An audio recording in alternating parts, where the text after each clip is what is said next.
Genda kuma district ye Kasese nate aba Allied for Children and Youth Uganda bafunye ebyuma ebikozesebwa naddala mirime gy'emikono okusobola okulaba nate nga batangira abaana b'obuwala okulaba nga tebafuna mbuto. Abatuuze ku kyalo nga bakulembeddwa mu ssentebe waabwe James Katalikwa agamba nti babadde bafuna obuzibu obutagambika naddala ku baana b'obuwala abadde bakyagenda amasomero okusanga okusoomozebwa nga tebalina bye bakola olwo ate ne babuzaabuzibwa ekivamu okufuna mbuto ze bateyagalidde. Abawala 10 abafuna embuto nga tebanneetuuka e Kasese mu bugwanjuba bw'eggwanga mu Magombola, Bugoye ne Maliba bagenda kutendekebwa emirimu egy'emikono aba Alliance for Children and Youth Uganda okunoonyereza kulaga nti obulagajjavu obwoleseddwa abazadde bwe buvaako ekizibu kino. One of the problems we have now is that most parents have delegated their parental responsibility. The parents are no longer responsible for their children. In most cases, you find a parent has an adolescent, he has a youth, he has a young girl, he has a young boy, but the parent is not bothered. Omubaka wa Busongora North Kitanywa Sowedi agamba nti embeera ey'omuggalo eviiriddeko obuzibu okweyongera. Our communities are still very poor, and because of poverty, they cannot provide the basics of life to their children. For example, the younger girls, as you heard from the report, some of the girls got pregnant because some boys promised to buy for them pads. And this is a very big problem.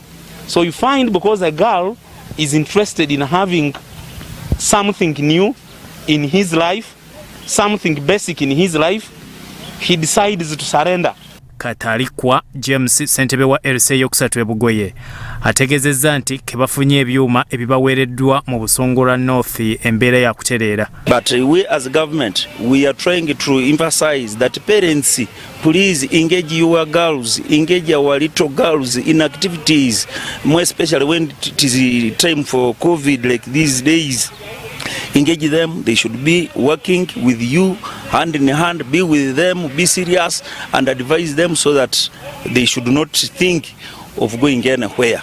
Asimwe Zainab akola ku nsonga z'abaana mu district eno agamba abazadde basirikira abatuusa ogw'obulisamaanyi ku baana baabwe. Some parents are not reporting cases and this is the biggest challenge that we are getting. Some cases in Nyachiyumbu were not reported and we got to know that there are cases of defilement even when some of them had already joined early marriage. Jovia Kabugo okuva mu mukago oguyamba abaana n'abavubuka ategezezza nti essira balitadde ku bawala kuba oluusi banyigirizibwa ng'abazadde babawaayo bafune ebintu.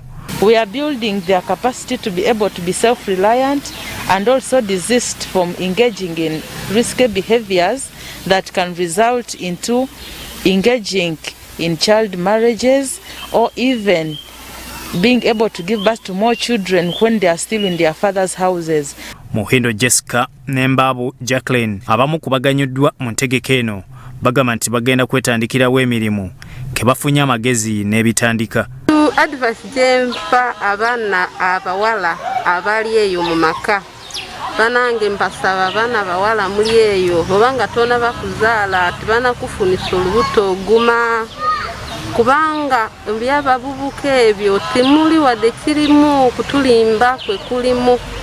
Seriously, I face lots of challenges because I found at that age everyone at home you fear everyone at home because already you have disappointed them, you have not fulfilled the dreams you had for them, and then at that time they feel this one is also nothing to us right now.